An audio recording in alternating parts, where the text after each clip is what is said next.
situation. We were a loaded vessel entering into Tokyo Bay, and essentially the engines failed to start on the automatic system. Kind of other engagements with them gives them a leap of confidence, and that's exactly was required quite some time. And they've been kind of reactive, proactive as a combination because they really face those challenges.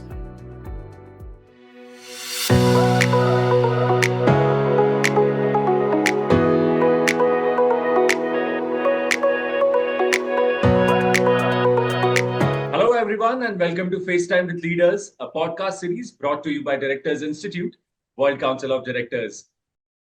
I'm Sunny Pancholi, and today we are truly privileged to have with us a distinguished professional from the maritime industry. With a career spanning over 25 years, Mr. Makarand M Date has made significant contributions across ship management, environmental compliance, and maritime education. His expertise in technical operations, regulatory adherence, and educational mentorship has positioned him as a key leader in the maritime field. Having worked with some of the world's leading ship management companies in Singapore, Japan, and India, he brings a wealth of knowledge and insights to today's conversation. So, thank you so much for joining us, Mr. Date, and welcome to FaceTime with Leaders. Thank you, Mr. Sunny, for that apt and generous introduction. That's nice. Yeah. Great to hear that. So, Mr. Date, what stands out to me though is how you have transitioned from the operational side of the industry to also becoming a key figure in maritime education at Samundra Maritime Institute. It's not often we see such a seamless blend of hands-on leadership and the mentoring of future maritime professionals. So, what I would like to ask you is, uh, I would like to hear more about your journey and how did your career unfold starting from your early days at sea? And how has those experiences shaped your approach to teaching and guiding the next generation of leaders in the maritime? Wow. Yes. Yeah. It's going down the memory lane. Yeah. As a graduate mechanical engineer from Vishwakarma Institute of Technology in Pune, I started as a marine engineer in 1995. Sailed on first ship, and then progressed through the ranks as a junior engineer to chief engineer. And there has been a lot of kind of experience as a sailings. I've seen high winds and waves, as we call this in our maritime terminologies. And also, once become a chief engineer, I was like kind of handpicked to operate in Tokyo as a technical superintendent by the company which I was serving on the ships. There, I had about 3 years of experience, and then I shifted in the same management sector in Singapore, where two other companies hired my services more, very much was required as such for the expansion process. I have been throughout on a tanker vessel, typically operating the Gulf and Japan areas, and of course all over the world. And they had a lot of challenges, as I say. I mean, as I see going down the memory lane all the way through, it's been a serious experience based, tough if I have to say so. But now looking behind, yes, it really groomed me well as a selling professional, as a person who can hold these higher ranks, which have these emergency preparedness, anticipations through management, and like doing the things right in the first time as well as doing at all times. So that's how it went on to. In the management, I was more exposed to difficulties, technical difficulties, and solving and budgeting, planning projects, and also it's more of whatever you could kind of think of where a ship might need an attention for. And that's exactly what I could, acquire proudly to say that yes, I have been doing that successfully. And then in a process, I realized yes, we really have a big asset here as a material, as a ship is a $1 billion worth equipment. The people who are handling those ships also required to be kind of that capable, and as they are, of course. But what brings them to that capacities is the basic training what we acquired in merchant shipping. And that's where I said, okay, there's a lot of activity or refeeling has to be done into that training processes, as well as the mentoring part, because the stress, the amount of stress which people are undergoing through. So that's how I kind of maneuvered myself to something which is off technical, off operational, but focusing on to human element as a seafarer. So that's how I've landed up in Samundra Institute. there it goes. Great, great, great. Mr. Data, it's fascinating to hear how your experiences at sea have come full circle into shaping the next generation of maritime leaders. Yeah. And I can only imagine how rewarding it must be to give back to the industry you have been so deeply involved in. All right. So moving ahead, Mr. Date, as a chief engineer with K-Line Ship Management, you worked with VLCCs and LPG carriers. So could you tell us more about the technical challenges of operating such large vessels and how you ensured their optimal performance? Wow, yeah. VLCC is one of those giant vessels. We used to call them as the sea monsters. In case you're having some idea, what I just give you some brief understanding. A VLCC starts from tonnage, as we call this, 1 ton, and this VLCC carries about 300,000 tons of crude oil, and that's kind of a huge quantity as concerns with if it is safely carried one place, loaded, carried, and discharged at one place from one place to the other. It's well and nice. It's a big monster, still bottled and kept it as required. But if it spills out or if it catches fire, that's one of our key concerns on the ship. Then it's like a disastrous. It's a serious incident a world would never kind of forget.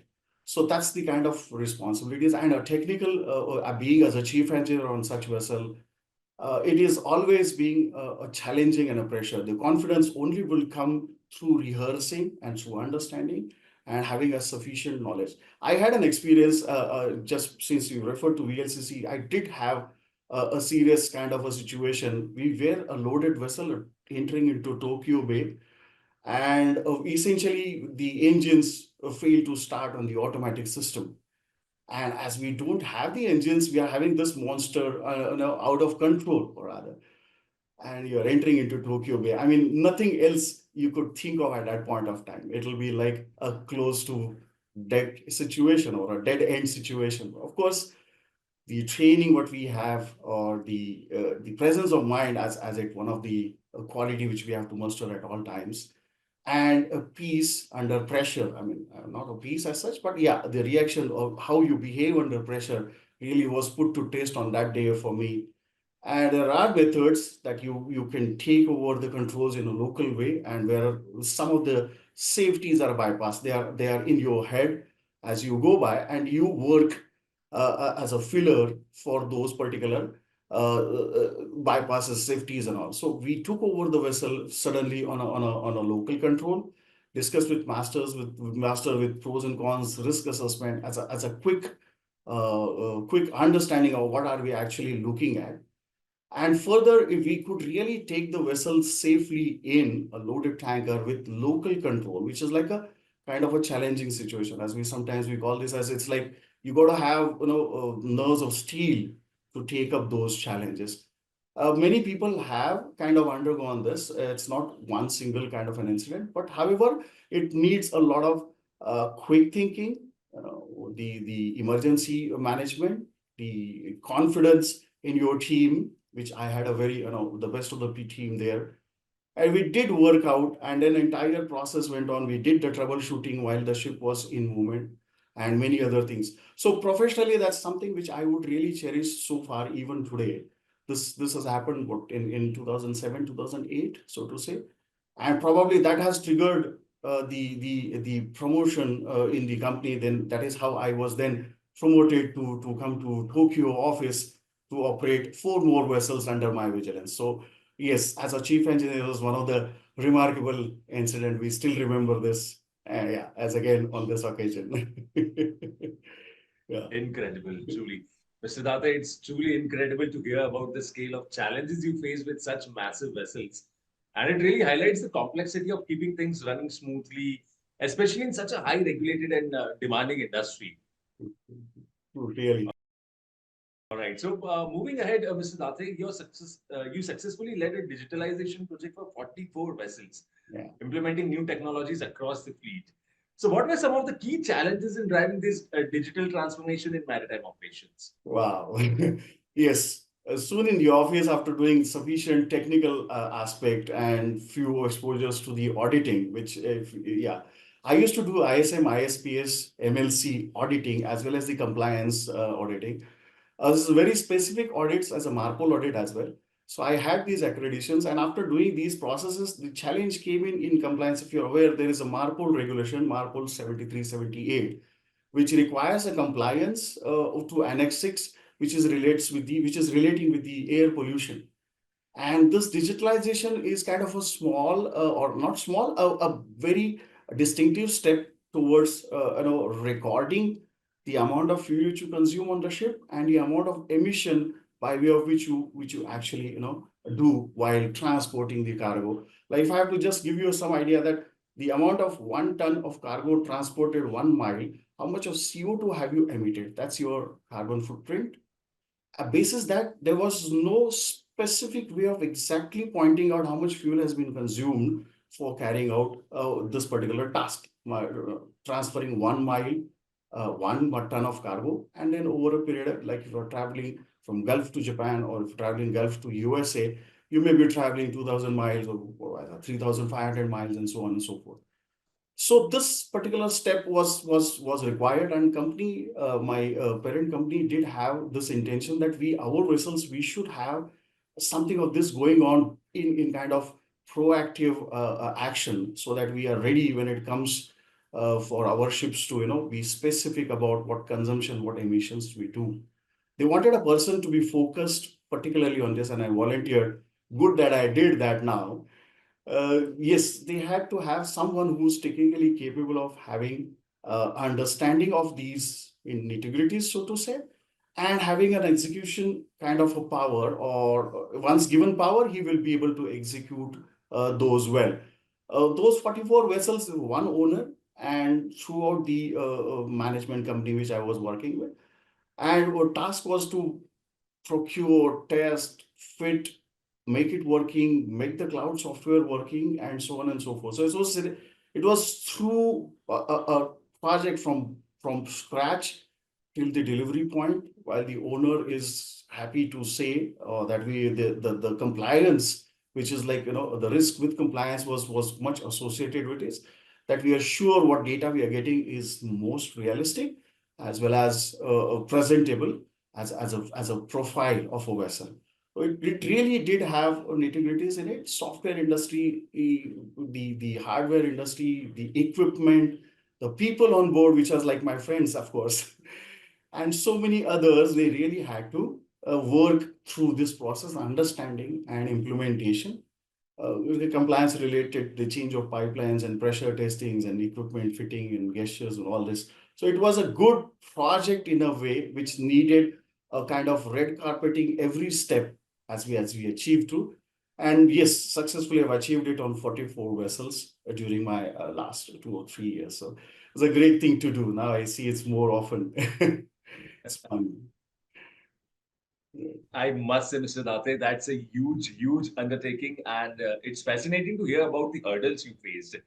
Truly, digital transformation in maritime must have been a real balancing act between technology, people, and operations, right?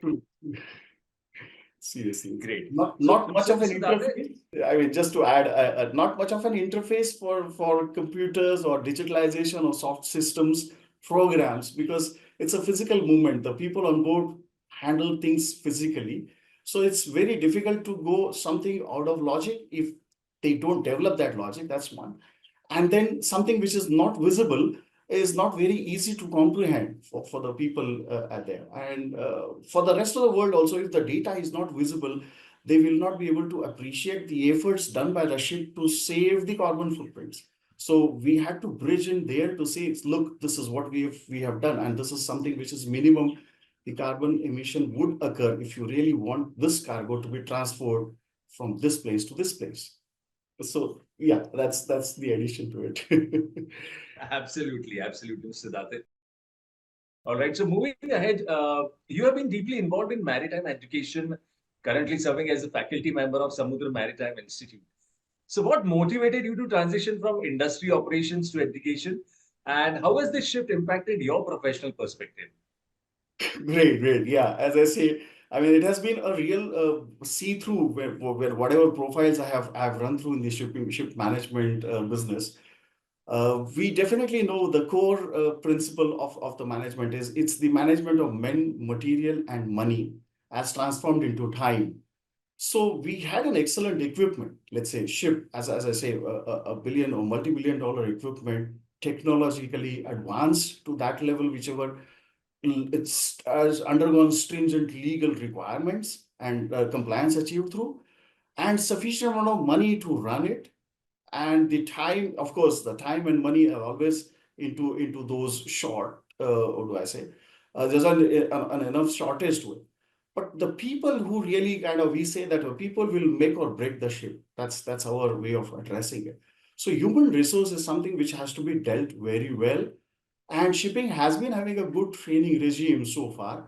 Multinationalities, I mean, multiple nationalities, multiple physical zones, multiple nations, and multiple rules and regulation regimes and all.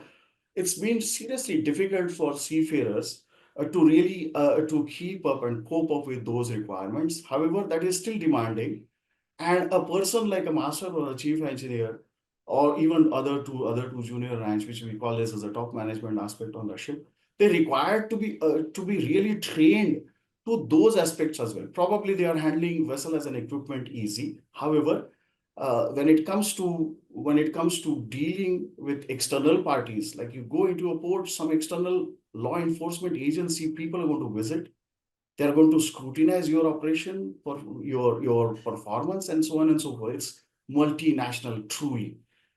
To face them, they have to be really fairly placed with their knowledge as well as the handling and so on and so forth. So I realize that there has to be some effort added in, like giving back to industry. That's one thing, and there has to be some effort added in the boys which are going to land up on the ship or going to get these challenges right in front of them while we grew up with them with these challenges. They should be really, equipped.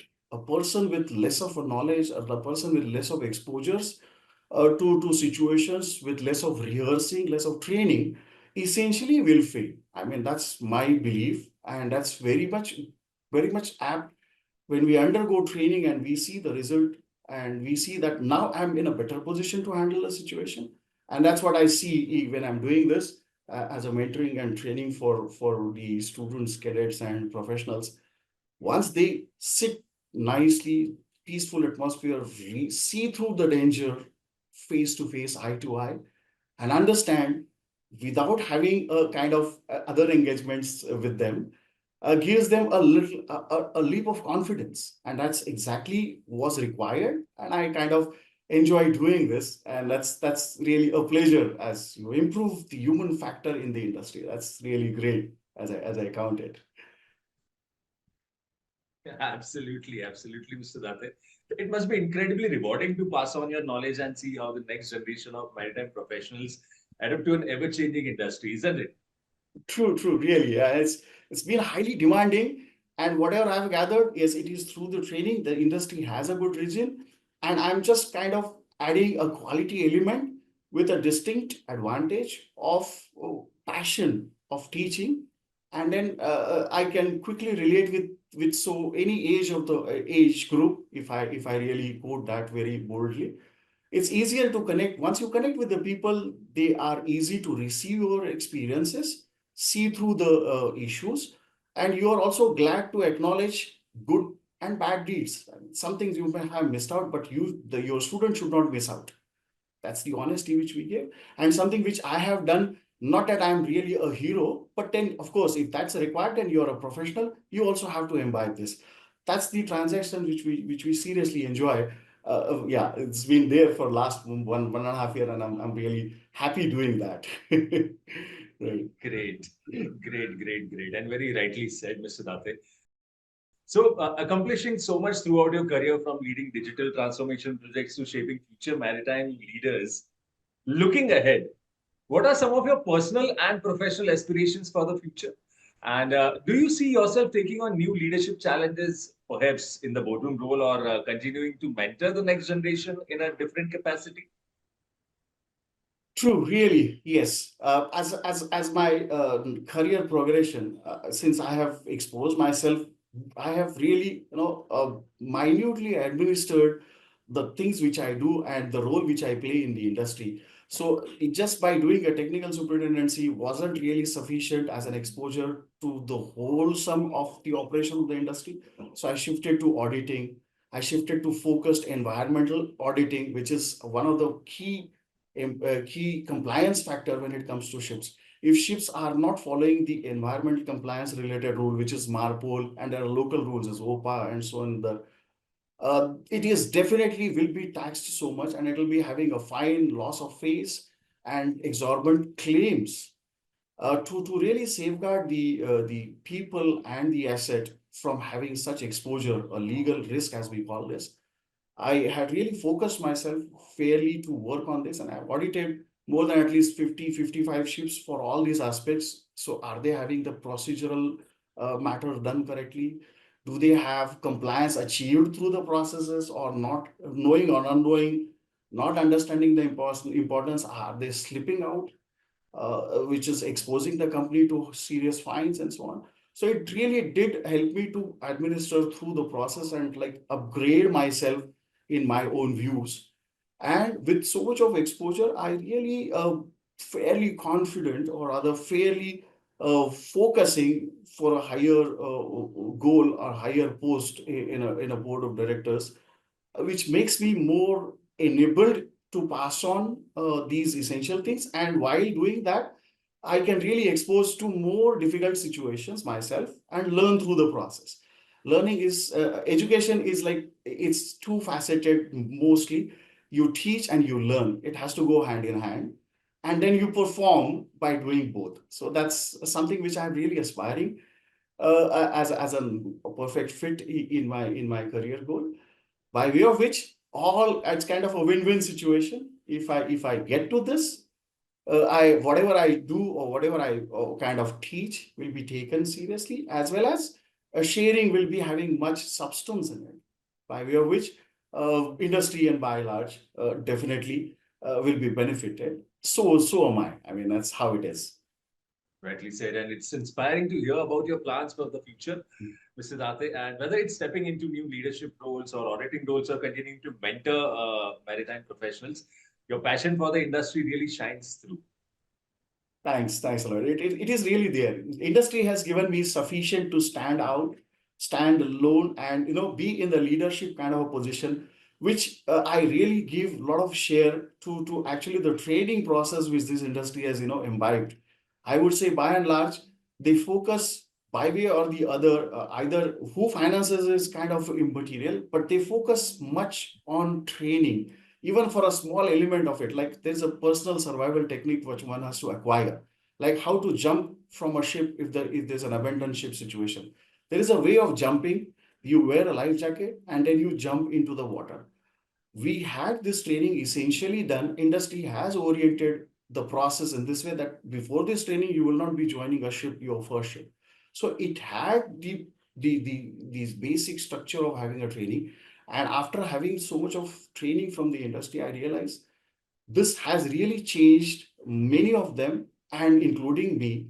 And then I can focus more onto my innate abilities by way of training. They get more exposed, and then I'm more confident. That's exactly what they need on the ship. When you're 2000 miles away, you're a decision maker, you're a stress buster, you're a mentor, you're a counselor, and you're anything and everything to each one of you who's in the situation. So yes, I'm really happy to experience this, and I consider myself a fairly overall package if it comes to that. Mr. Dada, the kind of insights, knowledge, wisdom that you are sharing with us in this conversation, I'm sure whatever direction you take next, it will have a big impact on the future of maritime. Thank you, really.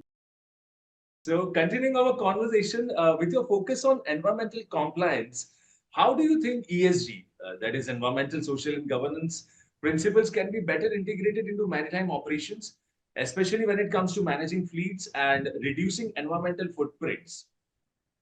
Excellent. I mean, this is the way ahead. I mean, in no uncertain terms, this is fully convincing. The shipping industry is really gearing it up. And not only today, they have been gearing it up for what, 30 years back or even either. Because the ship as an equipment, the asset, the people, they are very much close to nature. Whatever they do by way of having something on the ship or by from the head office or management office, is it has a serious active and passive impact on the environment. I mean, you would definitely see, you may have heard incidences where oil has spilled out, and it is really the industry by and large was not equipped to clean or cover or control the oil. And essentially two other major industries getting affected. One is the tourism industry and the other one is the fishing industry. Yeah, it's fishing is the source of food, as we say, bread and butter for many countries, let's say excluding tropical, subtropical regions. However, so shipping is very much closely associated with the environment for the impact, good and bad. So there is no measure as to how to measure the good impact, but there is essentially a meter. The bad impact is quantifiable, and it is essentially that the commitment from the seas at the topmost level has to be there. Shipping has it. Much of the ground has been already done so as to acknowledge that the MARPOL compliance is necessary, the local law compliance is necessary. There should be no pollution by way of garbage throwing from the ship into the ocean. While we at land, as I say, we have a freedom of whatever we wish to throw, we just throw it. I mean, to not thinking to that level, there are some other people who work for it. Having said that, there's a lot of work also yet to be done because the challenges are going to be higher. Environmental consciousness, environmental friendly operations, environmental um, positive, if I have to address, environmental positive functioning of your business is very much required. And there absolutely, there is a sustainability lies there. If you have a short sight, I would call this, if you're not really environmentally concerned as on today, you're not fairly long sighted. What you look at is only a quick profit, and well, then that's the only thing which you can look forward to. There won't be any sustainability. Definitely through ES governance. The social part, probably the land industries have taken, even the shipping industry has fairly taken in one or the other way. Environmental, shipping industry has few steps ahead because, as I say, they are very much related with the environment total. But the demands are more. The land-based industries have to work more onto the environmental concerns, while the shipping industry have to really work a little more onto the social concerns, which both have, go in tandem, and both have impact, passive and active impact on each other. So this definitely area requires a lot of attention. And people who have worked in the ground, people have seen the situation. Though the policy executor, the beneficiaries of the policy, as well as the having responsibility to execute the policy till the end, the last mile, as we call this, the one who covers the last mile knows how difficult it is to cover that last one. And if he adds that quantum while the policy is being made, it's really very effective and sustaining. So it's essentially, you need to have the policies which just don't work on the paper or projected to be working on a paper. Essentially, it has to work till the last mile. Industry has been doing it, and it is not that there has been everything uh, not done well. Shipping industry has really done much onto it. More focus is coming. As I say, IMO has a target of reducing emission by 50% by 2030, and that's been a serious talk in our industry, so to say. And that is actually making more and more industries which are shore-based getting involved into the process, and they have to gear up themselves because yes, that's how it has to go. There's not much work to do, and essentially there's enough insight that the directors have to develop, which they will essentially may have by now, and soon they will. That's our confidence. Siddhartha, it's incredible to hear how you are already thinking ahead in terms of ESG. And the maritime industry is certainly at a crossroad when it comes to sustainability. And it's exciting to hear about the steps you are taking to lead the way. Great. Okay. It's been maritime being truly international. They have been having these concerns for quite some time, and they have been kind of reactive, proactive as a combination because they really face those challenges. The penalties are right upfront. Like if you do something which is procedurally not appropriate and risk to an environment, you get a fine. I mean, that's even could be contributing to $2,000 fine on the ship, or a personal fine, or fine to the company, or blacklisting on a port state, or something like that. So yes, shipping has been always conscious and very much facing the impact of not being environmentally compliant. So they have improved. They have taken a lot of proactive steps. It comes to land industries at a point of time, probably my exposure is limited, so not much effort visible as it comes to. But building of a ship is a land industry, definitely. And that has been doing well. So I believe rest of the people on the land are doing good to comply with and to cater with these needs. For sure, yes. And Siddharth, as I was reading and as we have discussed, you have had an extensive career in maritime operations and education, and you are also, involved with Directors Institute. So, could you share your experience with the institute so far, and how has it contributed to your personal and professional growth, particularly in terms of leadership and governance? Absolutely. Yes, this has been a what do I say, pleasant experience. I mean, of late, the pleasant experience by having an interface with this institute, Directors Institute.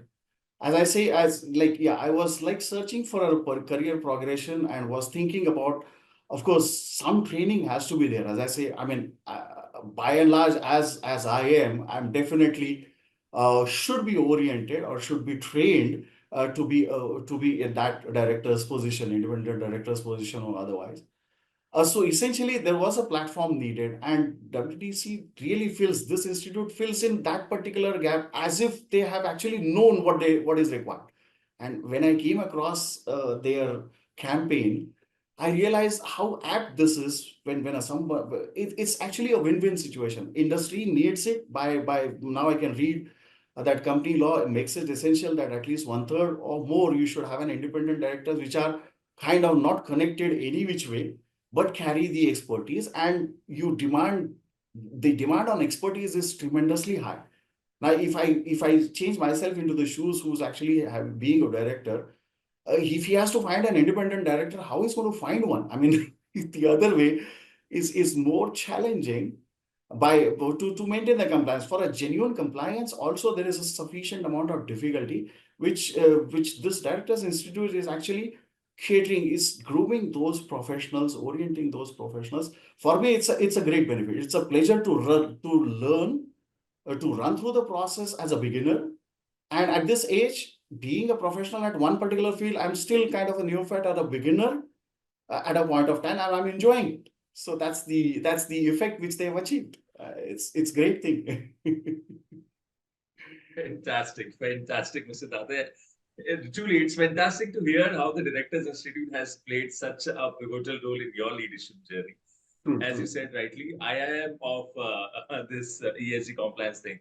Great, great, great. It must be incredibly valuable to gain new perspective on governance and strategic decision making, especially in such a dynamic industry, right?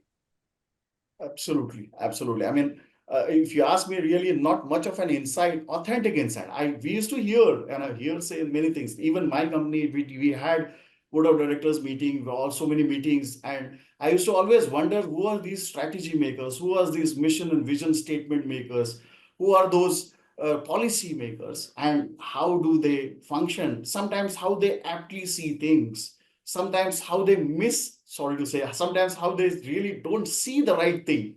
Challenging situation. As I say, challenge is for everyone. No one is actually perfect per se. However, everyone starves to be perfect, and that's the effort which I could see.